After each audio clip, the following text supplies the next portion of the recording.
pray, and then of course I'm going to say, we'll start. Okay? Our Father in heaven, bless us this morning as we try to be simple, sincere Christians. I ask it in Jesus' name. Amen. Okay, the Bible is filled with verses that connect the mental and the physical. 3 John 2, Beloved, I wish above all things that I may prosper and be in health, even as thy soul. That is the mind and the body connected, right? 23:7 of Proverbs, as a man thinketh in his heart, so he is. The way you think affects your physical health, right? We know that they're coupled together. So our subject this morning is the mind-body connection.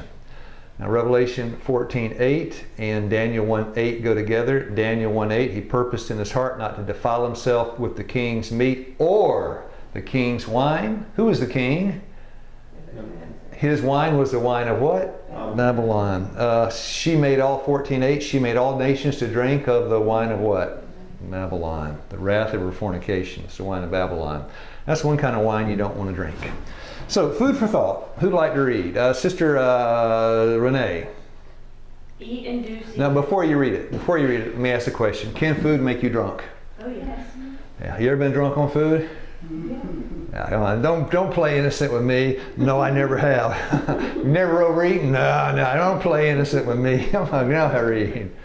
Eat in due season for strength and not for drunkenness. Can you get drunk eating the wrong things? Yeah. Can you get drunk eating too much of the right things? Yeah. Yes. Eat for strength, not for drunkenness. But it can't defile you. You eat anything you want to eat, as much as you want to eat, it's not going to defile your soul. How do I know? I read it in Matthew chapter, Brother Ryan, you want to read? You read the one on the left. Okay. It is not what goes into your mouth that defiles you. You are defiled by the words that come out of your mouth. Yeah. All I'm saying is if you eat with dirty hands, it's not healthy, right? But it won't pollute your soul. Have you ever eaten with dirty hands? I have. Sometimes by choice, sometimes by... Anyway, didn't wash my hands. But it's not going to pollute your soul. No man's going to perdition because he didn't wash his hands before he ate. Now, food can affect your mind and how you think, decisions you make, but the food on the plate will not defile you. That's pretty simple. Now, if that's Sean, we're going to back up. I know. The boat's not going to leave without him. So we will back right back up and I'm going to whiz through it. That's okay. I hear the footsteps of our dear young brother, Sean. Yes. Morning, brother. Morning. Yeah. So our subject this morning, you didn't miss much, is how the mind and the body are connected together. John says it, Beloved, I wish above all things I may prosper, 3:2 of John, and be in health even as thy soul prospers. There's a connection. And if you're... food for thought. I throw some food for thought this way. I've been drunk on food. Well, I can remember once getting drunk on food. I was in a committee meeting. This is as drunk as a skunk. This was at Wildwood. I was a Seventh-day Adventist. The guy next to me was eating cough drops. He said, "You want one? That'll tickle." I ate one. Ate a second. They tasted good. Ate a third or fourth. Pretty soon I was drunk. Can you get drunk on sugar? Yes. Oh yes, I was drunk. Came out of there as drunk as a skunk. Sugared up, right? You don't want to be making decisions when you're drunk. Isn't that true? So, Ryan read that. You don't defile yourself by what goes in your mouth. What defiles you is what comes out of your mouth. Out of the abundance of the heart, the mouth speaks. That's going to defile you. So if you eat some junk food, it's not going to give you a junk heart. It's not going to help you, but it's not going to defile you. This is how people can eat junk food out there in America and not be defiled. Because based on Matthew, the whole 15th chapter, it gives you a lot of good stuff. And I read the one on the right, dirty hands won't pollute your heart. You ought to wash your hands before you eat, but if you don't, it's not going to pollute your heart. Now, I'll read part of this and somebody can read part. Do ye yet not understand? Don't you understand that whatsoever enters into your, I'm going to read it in normal language, enters into your mouth, goes into the belly, and is cast out into the drought. You go to the bathroom and out it goes. But those things which proceed out of the mouth come forth from the heart, and they defile the man. Now, Sister Nicole, you can read 19 and 20. For out of the heart proceed evil thoughts, murders, adulteries, fornications, thefts, false witness, blasphemies. These are the things which defile a man, but to eat with unwashen hands defileth not a man. You got to wash your hands. But that's not what defiles a man. Okay, now that is what defiles a man. By the way, it doesn't come in a bottle. It just happens in a little label. This kind of defilement you can't buy in a bottle. It's this wine of Babylon. And the word Babylon means what? Confusion. If you drink this kind of thing, you get awfully confused. Now, I'd like to define what it means to be sober using the Bible. And I took 1 Peter 1:13, and it's kind of a little strange language. I'm not going to read the whole thing. Gird up what? Your mind. Of your, and be what? Sober. Now, you got to, what does that mean? Gird the loins of your mind. Ephesians 6 verse 14, having your loins girt about with the truth makes you sober. Then what makes you drunk? The wine of Babylon, which is what? Confusion. Confusion. Another name for it, error. Confusion. Error, right? So, Sister Leah. Now these Jews were more noble than those in Thessalonica. They received the word with all eagerness, examining the scriptures daily to see if these things were so. Yeah, feed your mind truth. It'll make you sober. Those folks over in in Berea, more noble than the Thessalonians, did they ask a lot of questions? Yep. Yeah. Were they sober? Yes. Yeah. Now these Jews were more noble than those in Thessalonica. They received the word with all eagerness, but then they began to study it and ask questions. Now, this is one of my favorite parts right here. Acts 17:11. The Bereans were of a more noble character, a little different translation, than the Thessalonians, for they receive, some people will believe anything they hear. They will. Yeah, somebody told me that the vaccine was the mark of the beast. I said, oh really? Where did you find that? And their answer? Somebody told me. Oh really? Heard that too. Yeah, somebody told me. Next question, who told you? It's the man they locked up in the lunatic asylum. Is there a shortage of insane ideas today? It's just like overflowing.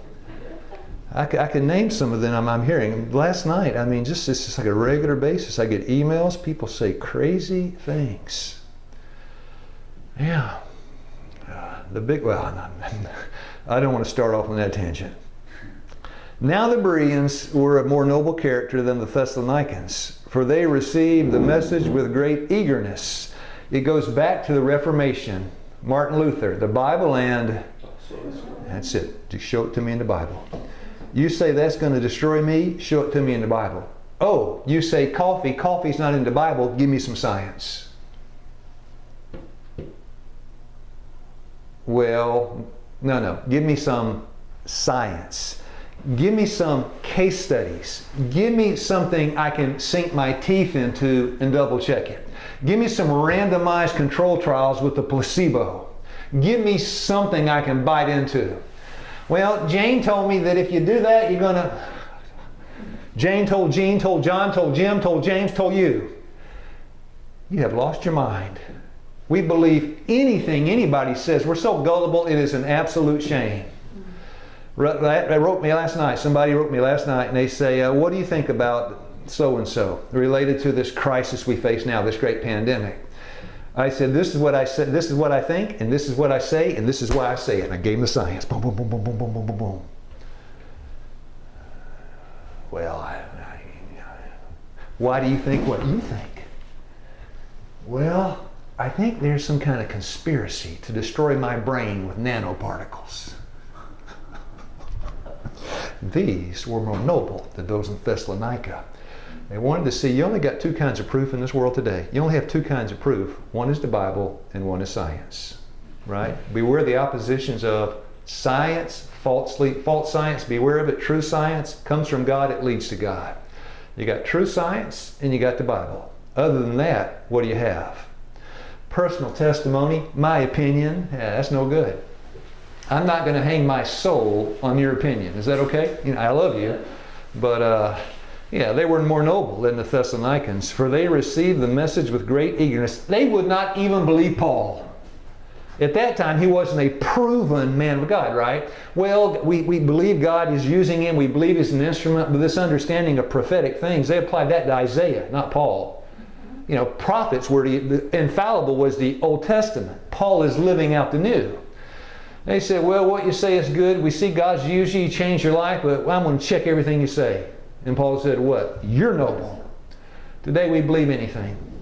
Somebody could tell you there's an elephant on the loose here at Iron City, and 4 out of 5 would believe them. If somebody told me there's an elephant running loose here, what would I say? I say, where is it? Show me a picture. Lead me to it. Help me to see it. Then I'll believe it's there. Today we believe anything. In this classroom for the last 10 years, people say the craziest things in the world. I'll give you one example, just one example. We spent like 14 hours on music. And this guy said, I love R&B, it's good stuff. I thought, oh, Lord have mercy. Lord have mercy. He loves R&B. If Jesus Christ himself were to come down and tell him R&B is no good, what does the Bible say? They would not believe. Yeah. Though a man rose from the dead, what? They're still not going to believe. Okay. They receive the message with great eagerness and examine the scriptures every day. Paul said it. Well, before I buy into it, boom, did Moses say it, right? Did Isaiah validate what Paul said?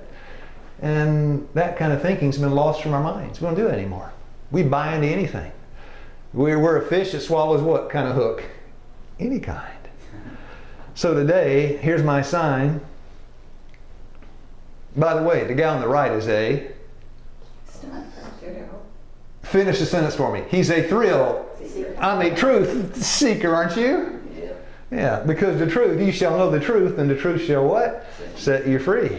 So when a man begins to think, oh, everything changes. No, when it changes, right? Don't you ask me where... I was in a church one time. It was Sabbath school class. Somebody asked the teacher, where is that in the Bible? That guy got angry. Don't you ask me. Don't you question me. And I thought, where in the world did he come from? You know, what nook and cranny of hell did he crawl out of? Don't ask a question. Danger, men thinking.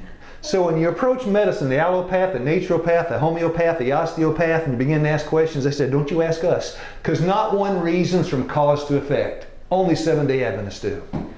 That's right. Proverbs 20, is it 26:2? What is it? Proverbs, slips me. You know, a curse doesn't come without a cause. Cause and effect.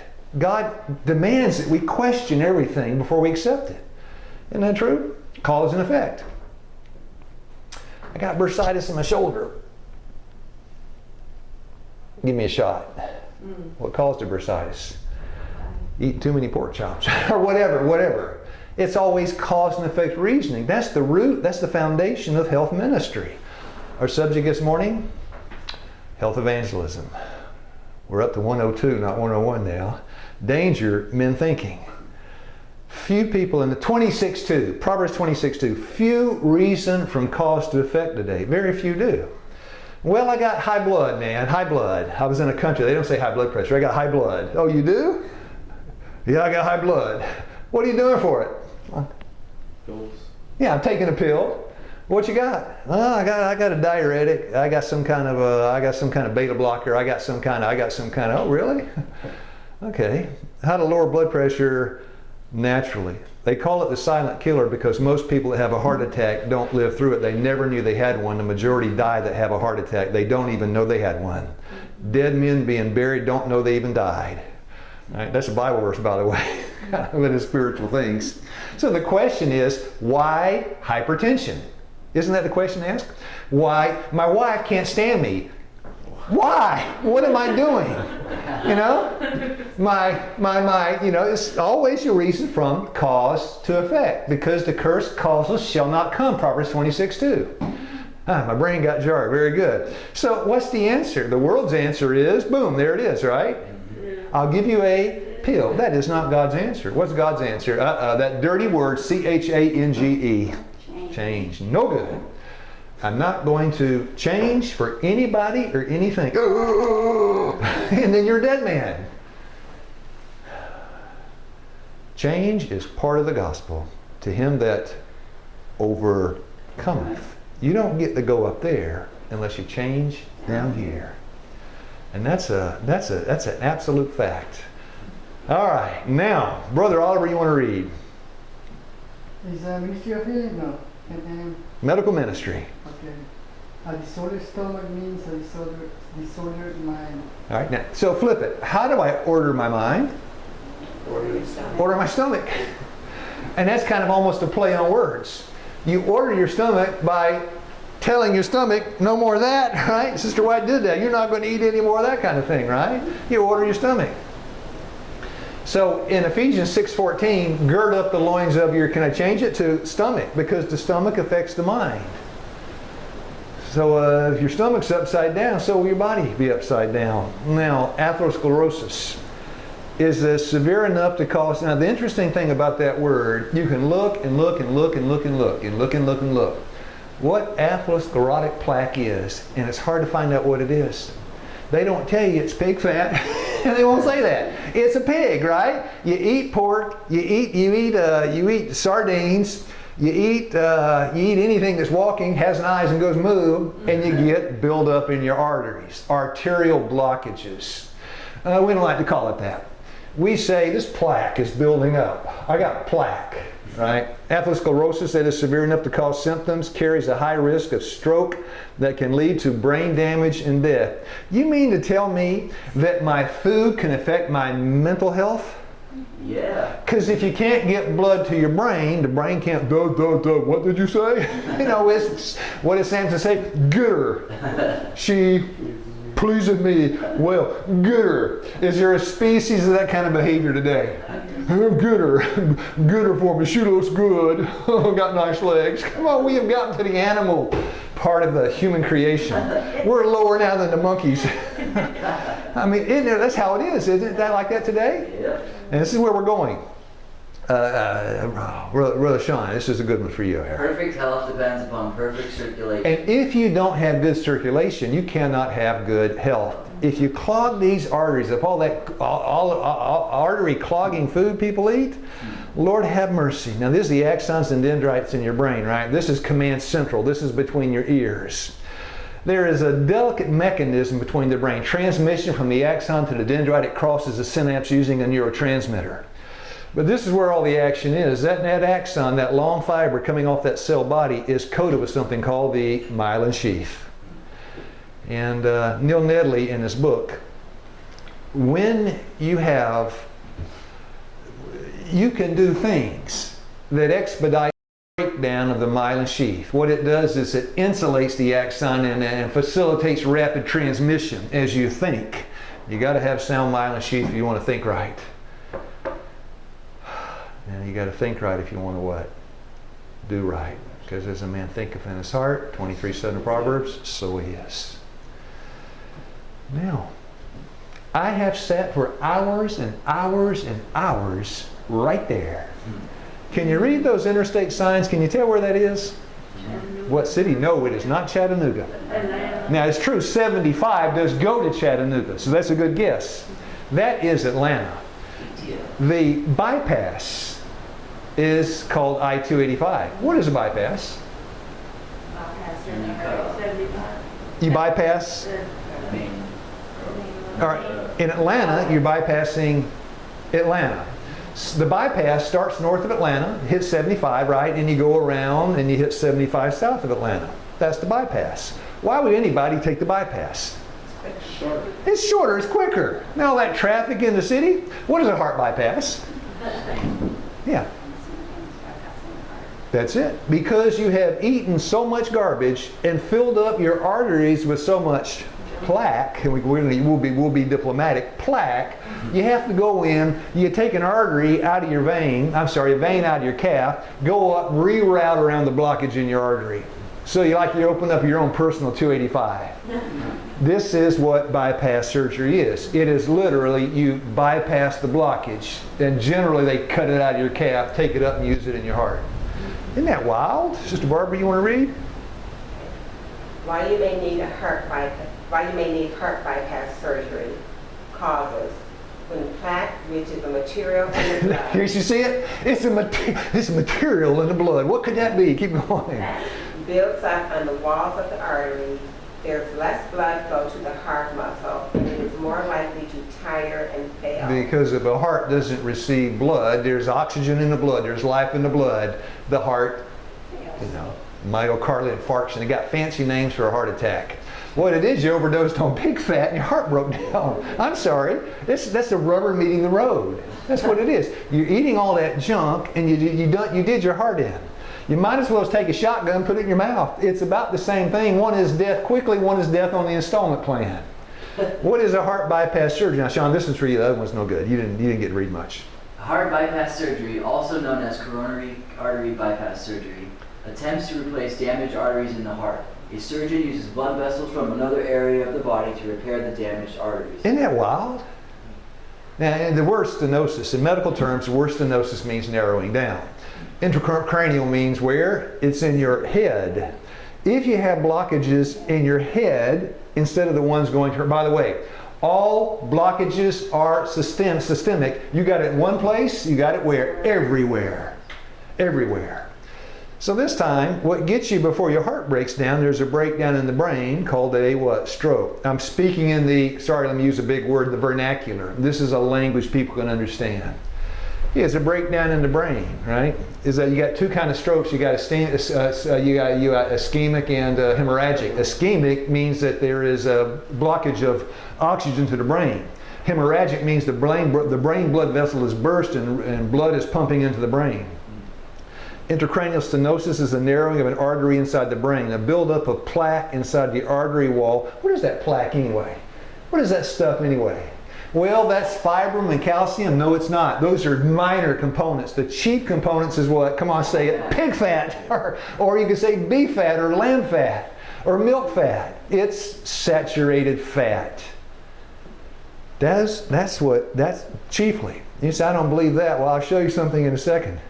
This morning, case closed. We got ironclad evidence. And evidence will not stop anybody from doing anything. It will not.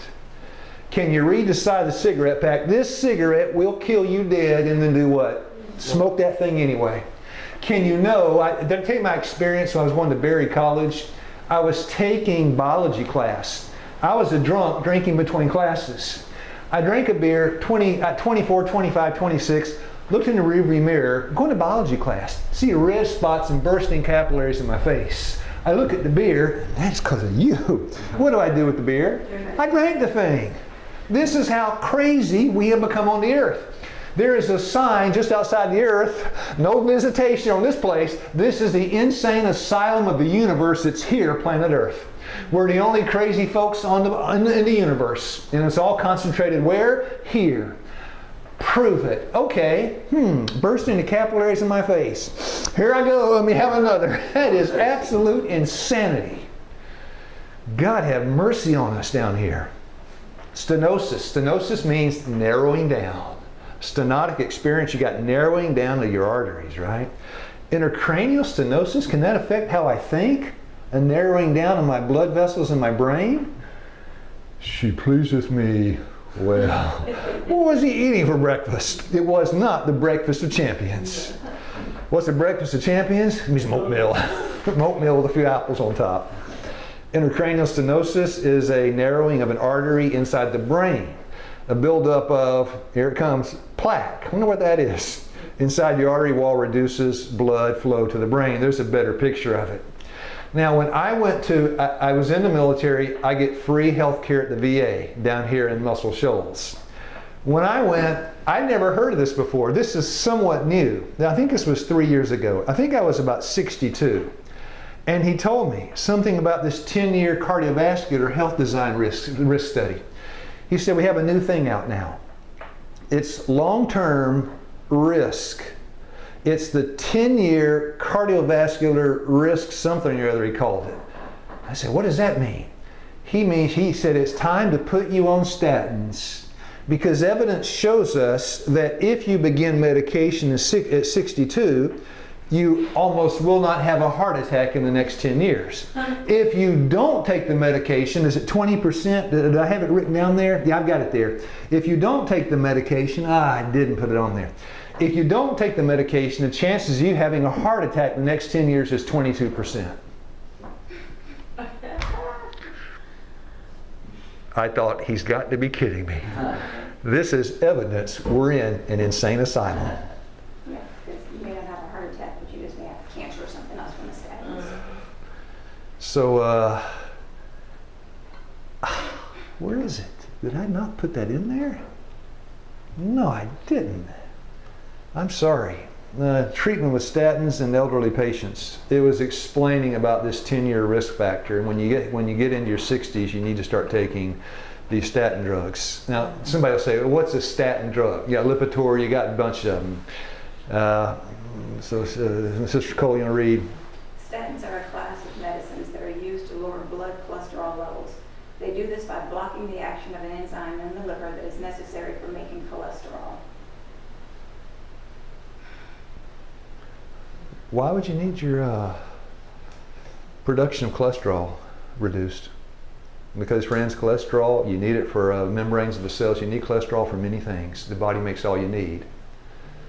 Why would you want to take, they do this by, how does statins work? By blocking the action of an enzyme in the liver that is necessary from, the liver cannot make the cholesterol that you need. It would appear from reading this. Because if you eat meat, you get too much. When it blocks the liver's production, then you don't have too much. Statin drugs knocks down the production of cholesterol in the liver. That is insane. That's how most medications work, right? They don't address the cause and effect reasoning. Proverbs 26:2, that's where we started.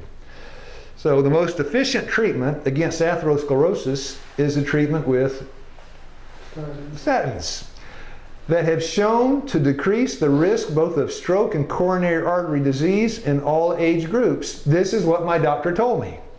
At the age of 65 years old, life expectancy is estimated to be more than 20 years in women and more than 17 years in men. And then what I did not say, what you ought to say is, show me that in the Bible. But of course, I'm not going to say that to him. I'd say, show me that in science, but I didn't say it because that's not appropriate. Here we can say that kind of thing. So, I looked up statins, side effects of them. Now, you can't read it. I'll try to blow it up a little bit. Can you read what that says? Now, we're not going to look at all the health dangers, what it does to your health. There's a long list of everything. But can anybody have eyes that can read that? Statins have been linked to memory loss or myotrophic lateral sclerosis, ALS. Lou Gehrig's disease, right? Lou Gehrig's disease. Some patients have developed memory loss or confusion while taking statins. I'm about to face the mark of the beast with that kind of thing in my bloodstream. Self-induced Lou Gehrig's disease. I don't know up from down. And here comes the mark of the beast that's going to decide my eternal destiny. It is not time to be on something that will do that to my mental capacity, which is already very limited. Statin side effects, weigh the benefits and the risks. Now, here it is. The best thing I've ever read that's very short, this is coming out of the Mayo Clinic. I just blew it up so you could read it. Statins work by slowing your body's production of cholesterol, okay? Your body produces all the cholesterol it needs by digesting food and producing new cells and so on. When this natural process production is slowed, okay, you slow it by the pill. Now you don't produce all that you need. You need some more. Your body begins to draw the cholesterol it needs from the eggs you ate. And now you don't have excess cholesterol because you got it from the eggs. But why did I need it? Because they gave you a drug to reduce your body's natural ability to produce cholesterol. Why? So you could eat the eggs and die with a smile on your face. This is the gospel this morning. And when I was a young barber, we used to say, catch 22. Because I was reading back then, Joseph Heller, catch 22. Today we say, as far as in context to going to hell, you're damned if you do and damned if you don't. Either way, you're going to hell. What kind of deal is that? That's the kind of deal the devil gives. And the health message. We got it, Seventh-day Adventist. Your body begins to draw the cholesterol it needs from your eggs, lowering your total cholesterol. That is insane. Proof positive we're in an insane asylum of the universe. Hey, let's go down to earth. You kidding me? I'm not going down to earth. I didn't want to get infected by the insanity down there. This is crazy. Now, cholesterol drug doesn't seem to be working for this guy. Doesn't seem to be working. Step 2, angioplasty. Now, my brother-in-law works in a cath lab. And this is what they do all day long. And replace valves in your heart. TAVR, they call it, trans-aortic valve replacement. They replace valves in your heart. They put in these metal sleeves in your arteries. Yeah, he's got interesting work, right? Now, you only 1 out of 6 patients dies, but you know, come on, that's the cost of doing business. Somebody call the coroner. Angioplasty. So that yellow stuff, of course, is that's just plaque, right? That's user-friendly plaque. So they pop in the sleeve, they whip it, open it, and it gives you a little freedom where there was a little life-threatening blockage. That's a stent. And when you have the stent, how long is it a part of your body? Until the day you die. And then in your pocket, you're going to have heparin or some other blood thinner because that blood cannot thicken as it passes through that metal sleeve. You're on a blood thinner the rest of your life, and these sleeves become part of you. Saw a lady one time complaining because she had 33 of these in her. They gave me 1, and they said I would be fixed. And now I got 33, and the problem still persists. Easy. You did not address the cause. You're still eating that stuff, and in that cath lab, catheterization, right, inserting things in your arteries, in that cath lab where my brother-in-law works, I asked him, how many health lectures do you give on diet?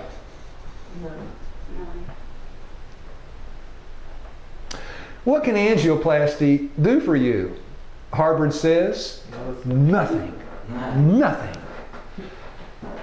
Nothing. What can angioplasty do for you? Well, one little thing, right? It can do one little thing. Mr. Lee, you want to read? Angina. Angina usually improves quickly and the effect lasts for a few years. Yeah, my heart didn't hurt as much as it used to. Keep going. But the benefits stop there. Boom, that's it. Angioplasty for stable angina does not halt the spread of atherosclerosis and the damage it causes. It doesn't reduce the chances of having a future heart attack or improve survival. For these long-term benefits, you need aggressive medical therapy, heart-protecting drugs, and lifestyle interventions. No, you need intervention, Yeah. but you need divine intervention, right? Wow. Yeah, Nebuchadnezzar got both. Did he get healthy? Yeah, did he get some divine intervention? Yes. I do not want to end up on that table. No. Do you? No. Because by the way, how old are the folks going in there nowadays? How old are they? Getting younger. Younger and younger? Yeah, how young? 25? Too high, man. Too high. 25, how about 12? No. What was the cause? Come on, say it in a language I can understand. Big Macs. Big Macs. Is it okay to say it? Now, after a high-fat diet, you can see it in the bloodstream, right? You know something ain't right when the blood tube looks like that. I first woke up, so to speak, when I was working on the anesthesia service, learning how to put people to sleep.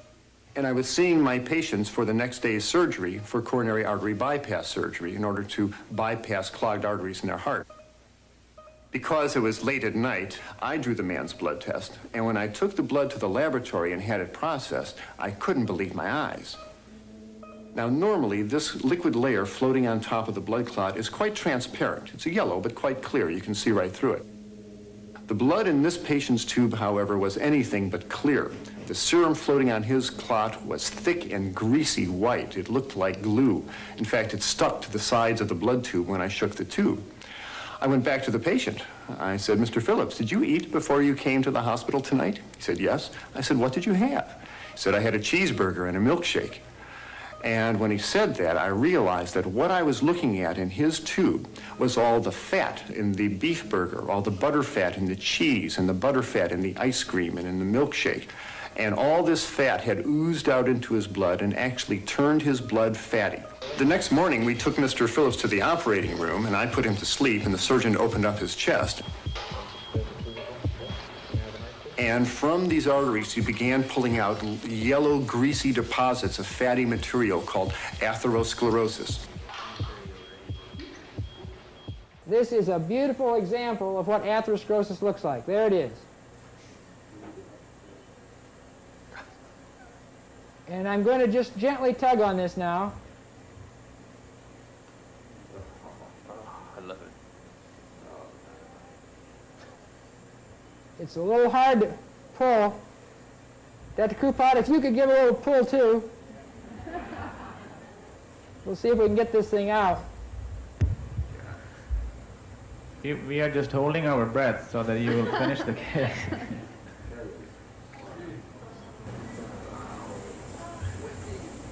There it is. Oh. America's #1 killer right there before your eyes. Right there before your eyes. That will not convince people. It won't. Of course, this is same thing, but instead of heart attack, now we're in stroke territory, which means instead of your heart, the blockage is in the brain. And a man with the blood blocked to his brain cannot think right. The mark of the beast decision is coming to the church. The devil's plan is to get everybody to go to McDonald's. That's it. So he can block up your brain with saturated fat, so you're going to make your own choice. That is it. There's your friend and mine, right? Ex-President Bill Clinton.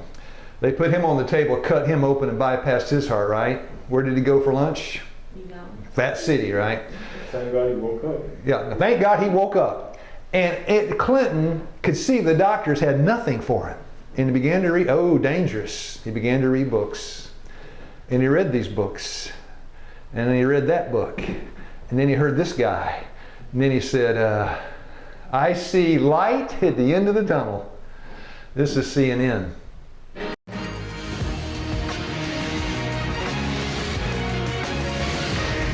When I sat down with former President Bill Clinton this week in New York City at the Clinton Global Initiative, we spoke about the U.S. economy, the election, world affairs. But the part of the interview that grabbed so much attention was about his dramatic weight loss and the diet that helped him shed 24 pounds. I live on beans, legumes, vegetables, fruit. I drink a protein supplement every morning. No dairy. I drink almond milk mixed in with fruit and a protein powder, so I get the protein for the day when I start the day out. And it changed my whole metabolism, and I lost 24 pounds. And I got back to basically what I weighed in high school. But I did it for a different reason. I mean, I wanted to lose a little weight, but I never dreamed this would happen. I did it because after I had this stent put in, I realized that even though it happens quite often that after you have bypasses, you lose the veins because they're thinner and weaker than arteries. The truth is that it clogged up, which means that the cholesterol was still causing buildup in my vein that was part of my bypass. And thank God I could take the stents. I don't want it to happen again. So I did all this research, and I saw that 82% of the people since 1986 who have gone on a plant-based, no dairy, no meat of any kind, no chicken, turkey. I eat very little fish. Once in a while I'll have a little fish, not often. If you can do it, 82% of the people who've done that have begun to heal themselves. Their arterial blockage cleans up. The calcium deposit around their heart breaks up. Let's discuss what the former president said with the doctors behind the diet that helped Mr. Clinton change his life. Dr. Caldwell Esselstyn is the author of Prevent and Reverse Heart Disease, and Dr. Dean Ornish is the author of The Spectrum. Let me go to Dr. Esselstyn first. He mentioned both of you for inspiring him to begin this diet. Walk us through this diet, Dr. Esselstyn. Why is this diet so good, especially for those individuals who have a history of heart disease? Well, thank you, Wolf, for having me on this evening with my good friend Dean Ornish. There's no question that if the truth were known that coronary artery disease is a toothless paper tiger that need never exist. And if it does exist, it need never, ever progress. What we've heard from President Clinton is the remarkable change that he's been willing to make to remove completely from his nutrition those foods which we know will devastate and injure the inner lining of your arteries. And the remarkable thing is the capacity that the body has to heal itself. And when you do what President Clinton has done, where you completely try to remove any foods that are going to injure your vessel, the body has this remarkable capacity to begin to heal itself. And I'm afraid that as a medical profession, we perhaps have fallen down and really emphasized too much the drugs and the procedures and the operations which really treat the symptoms. They do not treat the causation of this illness. This is one of the few times since Hippocrates that we have not told patients about the causation of their illness. That's Proverbs 26 too. And that's who? David Letterman, who had just come out of first time back having open heart surgery, cut him open, bypassed his heart.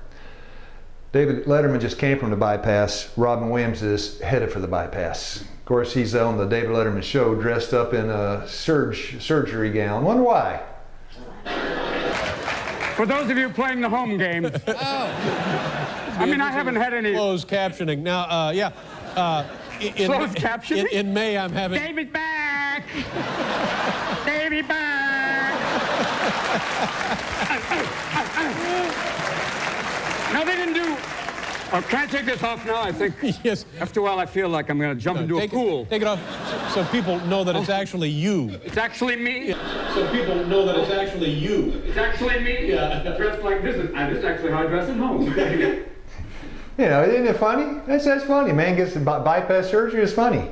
Dean Ornish, right? You know, maybe the father of all this kind of information, says eating a vegetarian diet, walking, exercising every day, and meditating is considered what? Radical. But allowing someone to slice your chest open and graft your leg veins into your heart is considered what? Normal. This is the problem today. We have lost our minds. We have gone what? Crazy. Now this is Neil Nedley. I don't need Neil Nedley to spend $200,000 to tell me this, but he sees that patients that have reduced blood flow in their brain, the frontal lobe, something's not quite right. When you have reduced blood flow to the frontal part of your brain, which governs the emotions of the body, you tend to get what? A little down, depressed, I got a panic attack, you know? This is the evidence that he gave. So when you have this in your brain, it might change the way you act and react. On the right is the bad guy, on the left is what you want. On the right, if you do it, it's self-inflicted suicide by diet choice. Now, when you get to the far right, this is cardiac arrest and you die. On the left is how it should look. Where are you on the scale? You know? If you eat a little bit of meat, you're probably in the middle. If you eat a little bit of milk, you're probably in the middle. When you get to the far right, you die, right? Most people die don't know they were dead, because in 52% of the cases, the first time is the last time. Now that's what I used to eat when I was in the military. There it is. I asked Aisha this, by the way, because she just came out of the Army not long ago. I was in it in the 70s. I said, are they still doing now what they did then? Which is you come into the chow hall, you have an omelet station. Yeah, he asks you, what kind of omelet do you want? I say, Western omelet. Now if you don't know what that is, he puts some oil on the thing, on the griddle, cracks 4 eggs, and then takes mushrooms, olives, bell pepper, cheese, onions, tomatoes, maybe some of that if it's a big day, maybe some greens on there too. He rolls it up, puts it on your plate. That's death on the plate. You eat one of those, and hardening of the arteries is a disorder in which arteries become narrowed when fat is deposited on the inside walls of the arteries. Now, a lot of people don't know this. It's a little tidbit of information, but it's really very helpful. You have arteries and veins, right? One carries oxygen, one is oxygen deprived. Oxygen is carried by the arteries. It's a complete circuit. It goes back through the veins. It's transferred in that thing called the capillary. The capillary is what feeds every cell in your body the oxygen. The transfer takes place there. And it gets narrower and narrower and narrower. Big fancy words, precapillary sphincter. It narrows down. And how does that oxygen go from the hemoglobin into the red blood cell, constituent of the red blood cell called hemoglobin? It transports the oxygen. Well, what tells it to unload? Easy. Arterial pressure. So as it goes through the capillaries, they go through one at a time. No, side by side, one by one, and they got to fold in two to get through. It's that narrow. It's the pressure on the capillaries squeezing those 30 trillion red blood cells that releases the oxygen. How many will fit on the head of a pin? I said that one time. Nurse jumped up and said, did you count them? I said, sit down, you rebel. I count them. What do you mean did I count them? No, I didn't count the cigarettes either. But there's enough benzopyrene, there's enough nicotine, there's enough poison. This is a staged photo, it's not real. If it were real, the man would be dead after 4 or 5 puffs. Yeah. But look, can nicotine really have a narrowing influence on your arteries? Yes. Does it have a twin sister in the alkaloid family of poisons called caffeine? Yes. I don't smoke. Do you drink Coke, coffee, tea, Coke, or chocolate? Same thing. It's a narrowing down of every artery in your body. Caffeine, 7 seconds. Got constriction. Well, I'm choosing to kill myself with a scrambled egg. Well, that's okay too, right? The egg has as much cholesterol as a hearty thick burger. You want to know the concentrated cholesterol bomb in the universe? It's an egg. It won't defile you, right? Because it's not what goes into a man that defiles him, it's what comes out. But it might give you a heart attack, right? Heart attack. Diet and exercise. Serotonin and depression. I got to zoom down to the last part. I'm almost out of time. You have certain chemicals in the brain that associate with behavior. Serotonin, dopamine, norepinephrine. These certain transmitting chemicals that in that axon and dendrite, as they begin to touch, there's a space in between. It's called the synapse. What crosses the synapse is a chemical released by the axon, and it connects to the dendrite. These chemicals that affect the mood, the chief one is serotonin. High levels of serotonin are associated with an elevated mood, while low levels are associated, I don't feel good today, man. Serotonin must be down. What drops your serotonin? Easy, making the wrong decision. Chiefly what you eat. Though many neurotransmitters work in harmony to influence mood, serotonin is one, this is coming from Harvard, I didn't write this, is one of the most important. Its levels are influenced by what influences your levels of serotonin? That's it, that's lifestyle. Seventh-day Adventists come with a lifestyle message. I got depression. Depression, say bye-bye. Here comes the health message. Can't take it. And then you go through 10,000 studies, right? You go to Harvard, the effects of exercise, and it does what? It jacks up the serotonin. Because you get out and take a walk in the mornings. That's why you see me on the road at 5 o'clock. I got to. The alternative is to go to Zoloft, an SSRI drug, selective serotonin reuptake inhibiting drug. You don't want to take those things. Now, exercise and depression. Harvard will tell you, you want to feel better? You need to exercise. And then I'm only going to roll out one study, Archives of Internal Medicine. I'm not going to read it, I'll just tell you what they did. They took a group of folks, 156 men and women, separated them into 3 groups. One group, they gave an SSRI drug, they gave Zoloft. One group, they gave exercise. One group, they gave both. And then waited 16 weeks. The 16-week mark, depression had eased all 3 groups. About 60 to 70% of the people in all 3 groups could no longer be classed as having major. In fact, group scores on 2 rating scales of depression were essentially the same. This suggests that for those who need or wish to avoid drugs, come on, what? Get out and take a walk. Not only is Prozac $390 for a 30-day supply if you pay out of your pocket, but it's going to do things to you you don't want done. Get out and take an exercise. You mean to tell me all I do is take an exercise? Well, no. What you could do is go to Manhattan, a psychiatrist. You pay him $400 because they can't prescribe until they first evaluate. You have an evaluation. You tell him, well, you know, I'm thinking about blowing my brains into the sink every morning. He says, well, you seem like you're depressed. Let me give you a prescription for Prozac. You get your pill, you go home, you open the bottle, and it says that. This pill will make you blow your brains into the sink. What kind of insanity is that? And so you call your doctor. Doc, I came to you because I thought about killing myself, but I see the FDA is required in every bottle has to be a warning this might make you kill yourself. What kind of deal is that? And the doctor says to you, what do you want me to do? It's my only option. Now what do you say? That's my only option. What do you want me to do? What do you want me to do? I guess I'll take the pill. I've got no other option. Now, let's say they call Dr. Lou. Ha ha ha, right? Got my degree in crime. Call Dr. Lou. And they say, well, let me I got to make some money, right? I got to make a few dollars. Give me $400, I'll evaluate you. Depressed. I write you a prescription, but you're not a doctor. Don't worry about that. I write you a prescription. You go home, you open that thing up, you paid me $400 and it says, take a walk. How do you feel? How do you feel? Thank you. Robbed, stripped, and gypped. People don't want the plan. When you offer it, they think you're robbing them. They don't want it. It makes them sick thinking about it. They don't want the plan. They have forsaken the plan, which is coming from living waters, and have chosen what? To drink out of a broken cistern. This is we don't want the plan. My dear friends, a Samaritan woman did. She got hold of it, right? She left that water pot. She got the good stuff. What did they call it? John gave her, in John 4, she got living water, the good stuff. I prefer the broken cistern. The Lord says, choose ye this day, 24:15 of Joshua. It's your choice. Now we end with this. Infrared thermography, right? They take pictures of your body. And if you don't have a lot of circulation, it's blue and white. If you've got plenty, it's orange and red. Because it's measuring metabolic processes in circulation. If you take a picture of your ear up in Minnesota in the winter, what color will it be? Blue, because there's not a lot of circulation. Now, if you go outside with your shorts on in Wisconsin, what's the first thing that gets cold first? Your legs. Be more specific. Your toes before legs, right?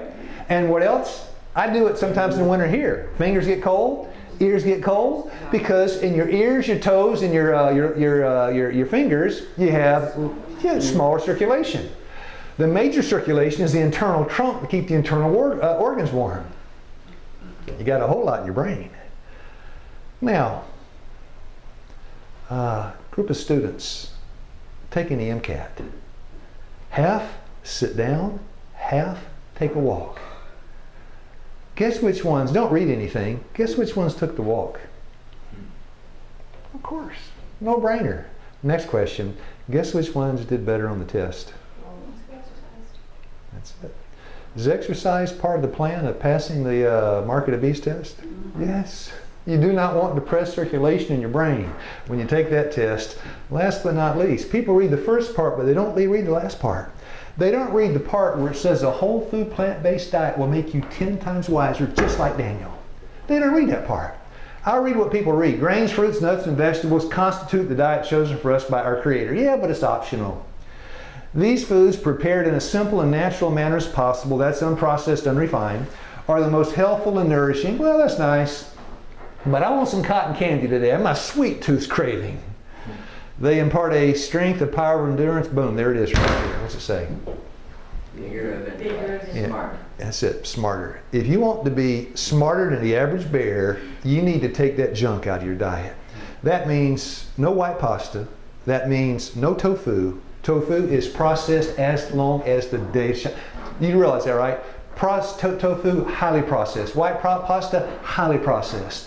You got all these processed foods we're pouring into our gut, and it comes out with what? Processed white bread thinking. As a man thinketh in his heart, Proverbs 23:7, so he is, I'll pray. Our Father in heaven, it's a clear-cut health message this morning. Do it the way God gave it to us. Eat what He gave us. Put it on the plate. Bake it, boil it, steam it, eat it raw. Don't never fry it, right? It's a ironclad, death-stopping health message. I'm glad to have it. This morning, Lord, I'm an old man, and I do not want to die. I don't want it self-inflicted. I don't mind dying, but I don't want it to be suicide. I don't mind dying, but I don't want it to be the result of my choices. Have mercy and help me and my friends this morning. I ask it in Jesus' name. Amen.